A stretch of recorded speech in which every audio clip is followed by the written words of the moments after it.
لا يزال لست قديم। এত সুন্দর আল্লাহর কোরআন, আল্লাহ শপথ করলেন কেন? অনেকগুলো জবাবের নির্যাস হলো।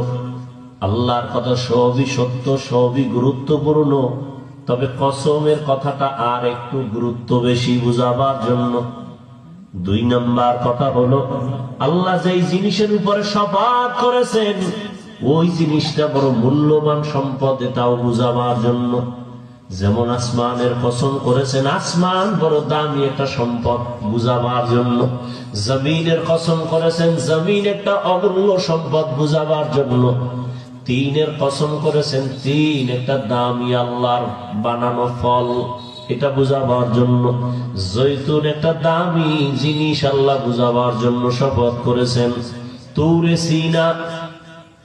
সিনা উপত্যকা, মুসা নবী যে কথা বলতেন আল্লাহর আদালতে, মুসা নবীর ওই জায়গায় আল্লাহ কিতাব দান করছেন। ওই জায়গাটা বড় দামি, এতটাই দামি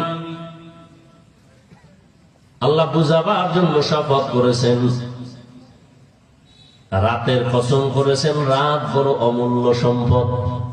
অন্ধকারের কসম করেছেন, অন্ধকার বড় দামি একটা সম্পদ।